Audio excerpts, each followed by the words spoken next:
पुराणों में वर्णित शनि देव से जुड़े अद्भुत रहस्य।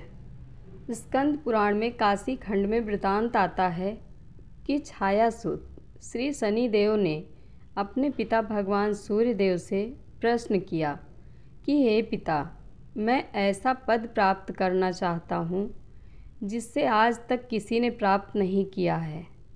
हे पिता, आपके मंडल से मेरा मंडल 7 गुना बड़ा हो, मुझे आपसे अधिक 7 गुना शक्ति प्राप्त हो, मेरे वेग का कोई सामना नहीं कर पाए, चाहे वह देव, असुर, दानव या सिद्ध साधक ही क्यों न हो। आपके लोक से मेरा लोक 7 गुना ऊंचा रहे। दूसरा वरदान मैं यह प्राप्त करना चाहता हूँ कि मुझे मेरे आराध्य देव भगवान श्री कृष्ण के प्रत्यक्ष दर्शन हों तथा मैं भक्ति, ज्ञान और विज्ञान से पूर्ण हो सकूं। शनि देव की यह बात सुनकर भगवान सूर्य प्रसन्न तथा गदगद हुए और कहा, बेटा, मैं भी यही चाहता हूँ कि तू मेरे से 7 गुना अधिक शक्ति वाला हो। मैं भी तेरे प्रभाव को सहन नहीं कर सकूं। इसके लिए तुझे तप करना होगा। तप करने के लिए तू काशी चला जा। वहाँ जाकर भगवान शंकर का घनघोर तप कर और शिवलिंग की स्थापना कर तथा भगवान शंकर से मन वांछित फलों की प्राप्ति कर ले।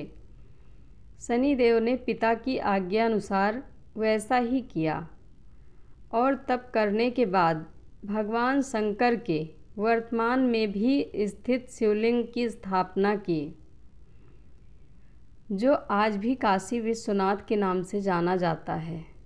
और कर्म के कारण शनि ने अपने मनोवांछित फलों की प्राप्ति भगवान शंकर से की और ग्रहों में सर्वोपरि पद प्राप्त किया।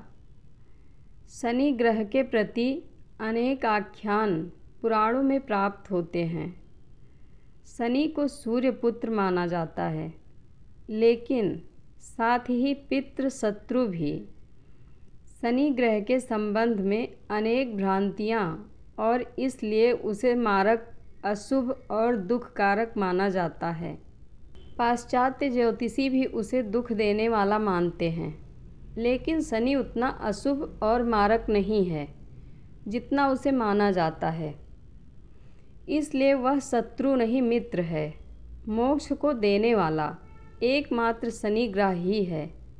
सत्य तो यह है कि शनि प्रकृति में संतुलन पैदा करता है और हर प्राणी के साथ न्याय करता है।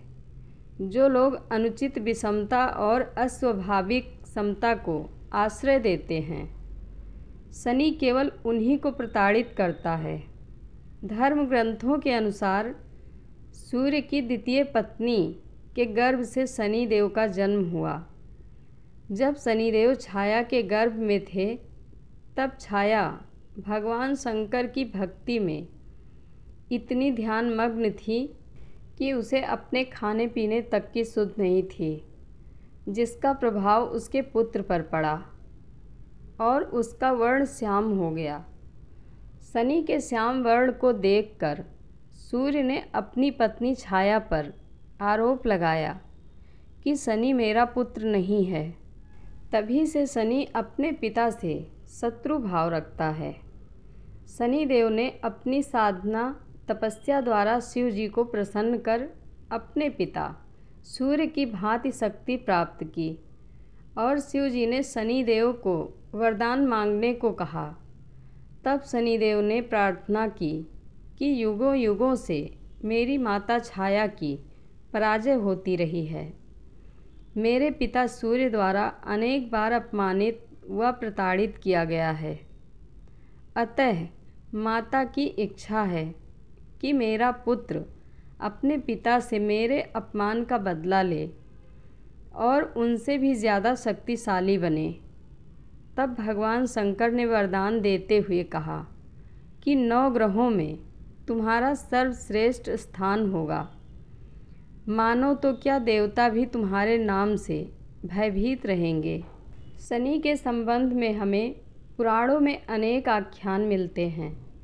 माता के छल के कारण पिता ने उसे शाप दिया।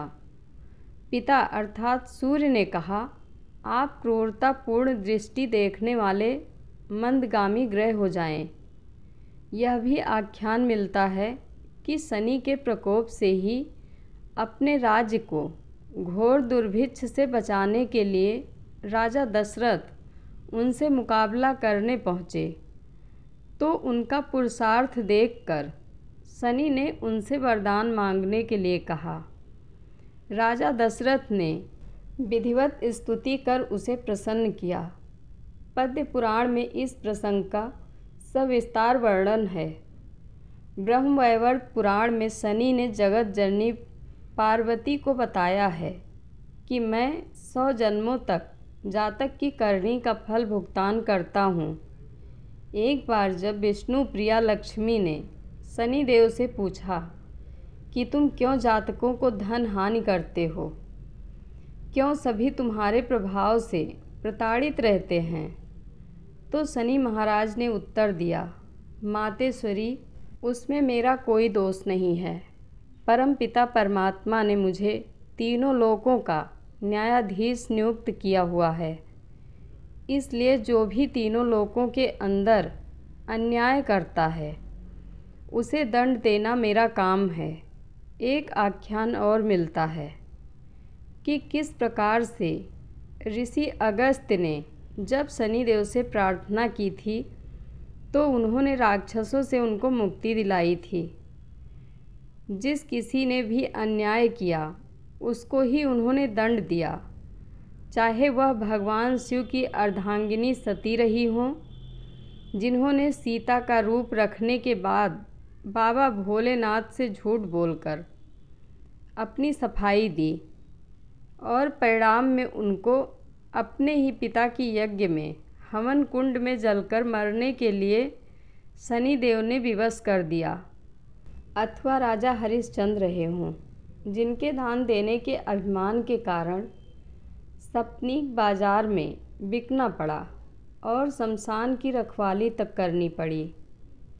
या राजा नल और दमयंती को ही ले लीजिए, जिनके तुच्छ पापों की सज़ा के लिए उन्हें दर दर का होकर भटकना पड़ा और भुनी हुई मछलियां तक पानी में तैरकर भाग गईं।